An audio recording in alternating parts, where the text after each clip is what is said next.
Welcome back, everyone, to the Migraine Mentors minicast. I am your host today, Dr. Thompson Maesaka.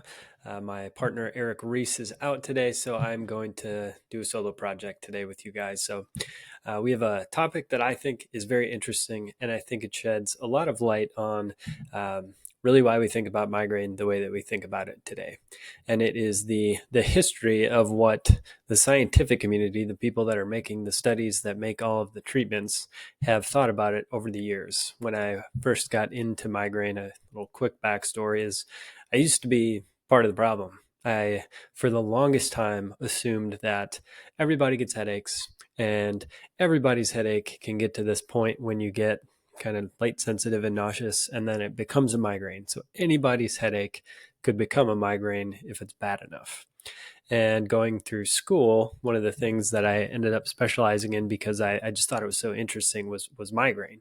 And really mostly because when I actually learned what it was, I felt so terrible that I had been a huge part of the problem for so long. Anyone that's listening to this knows how frustrating it is for bosses and coworkers and family members and spouses to assume that is true as well. They just assume that your headaches are just like theirs and you're just being a baby about it. So, first of all, for everyone listening, I apologize for ever contributing to that problem. I'm doing my best to make up for it now. So, in that process, I was asked to take a significantly deep dive into the research, and upon doing that, found what we're going to talk about today. I'll simplify it for you guys. I'm not going to turn this into a thesis. I just think it's really helpful in understanding where the treatments come from and also the treatments available to you right now because of the new research coming out. So, you may not know, we mentioned it a little bit in the last podcast, but migraine has traditionally been thought of as this tennis match between everybody thinks it's blood vessel problem and everyone thinks it's a neurologic problem. So I pulled up the absolute granddaddy of research papers. I'm not going to read all of it for you, just the interesting parts. So this is taken from a paper written by a guy named Peter Goadsby, easily the world's leading researcher in migraine. His paper is so dense, it gives me a migraine when I read it. And it reads, the debate over the physiology of migraine has largely centered around neural or vascular mechanisms that may be involved in triggering attacks. The arguments have existed for several centuries and have cycled somewhat. Historically, nearly 150 years ago, both seemed to be prevalent, but migraine was primarily thought of as a primarily neurologic disease. So 150 years ago, it was kind of mixed, but most people thought it was sort of touchy neurons. Your neurons would throw fits, and that's what would give you migraines.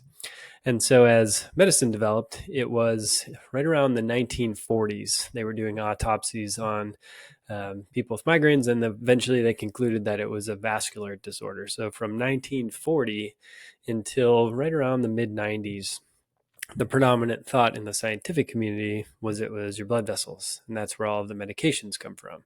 Triptans, CGRPs, all the injections, all of those things are primarily aimed at helping control the tone of your blood vessels, or how big they are, how much blood they let through.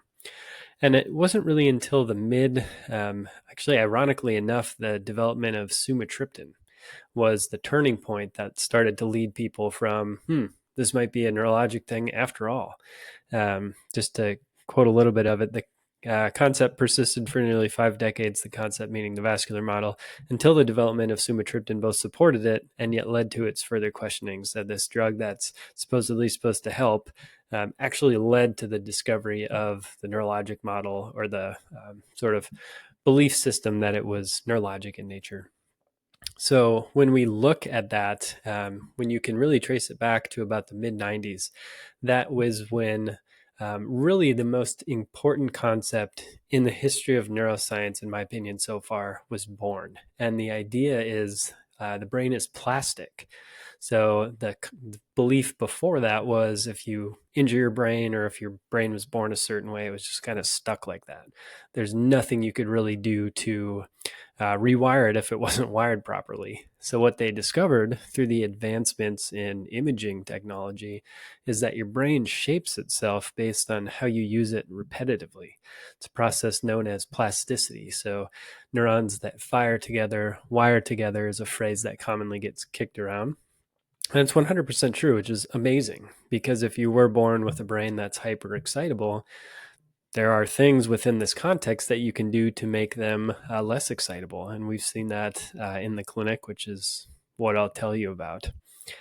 So when you look at the neurologic model, essentially how we look at it is, okay, there are areas of your brain that do not control the vessels very well. It's not necessarily a problem with the blood vessels. It's a problem with the neurons or the brain regions that control those vessels.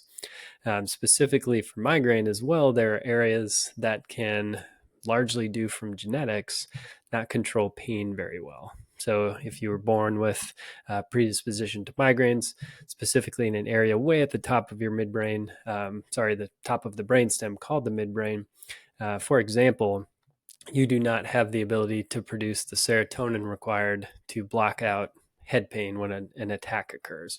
And so when we really look at, just to simplify it a bit, the neurologic model, how we describe it to patients is everyone has a bucket. And so the bucket, essentially when it overflows, you have migraine. The lucky normal people that don't get migraines usually just get kind of tired, or they might, get sick or something. When you're stressed for a long period of time, everyone kind of has their own consequence. So with you, if you're listening to this, you probably get migraines.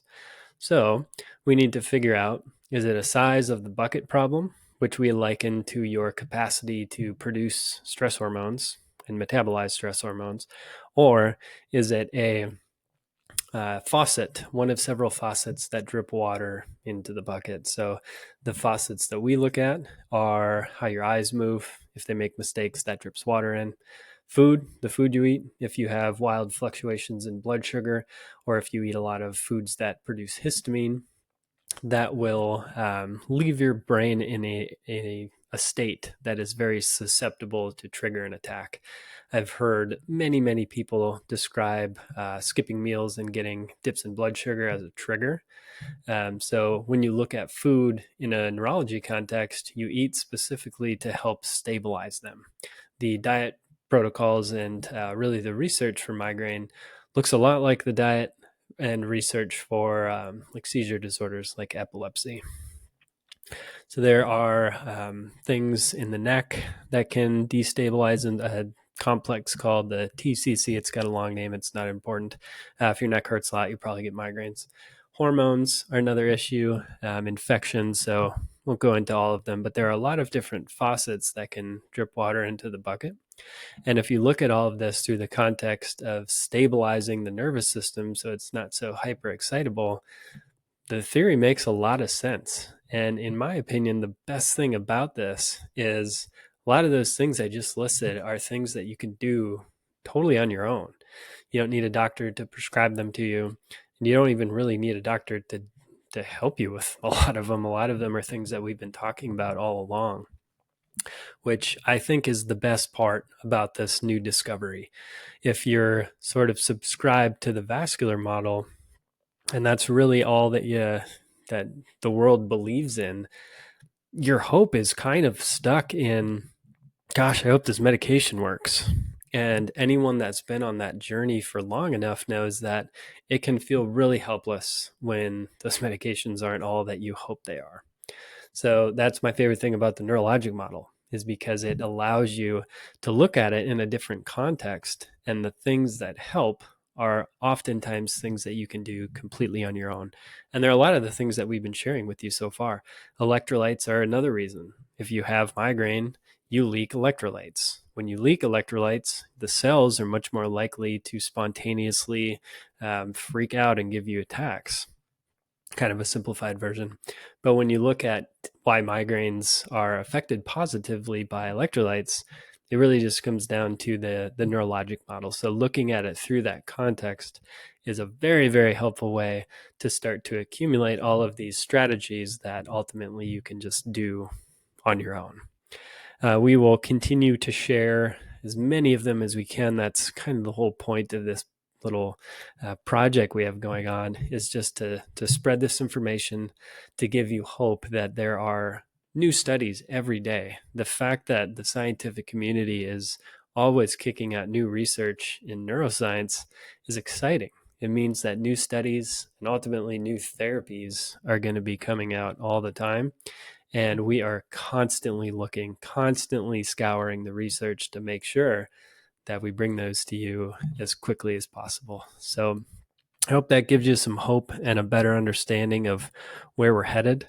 So if you're listening to this and you're kind of, down in the dumps and you've been having a rough time with them, there is so much research coming out and so many more better days ahead. So um, thank you for tuning in to this Migraine Minicast. I'm Dr. Thompson Maesaka.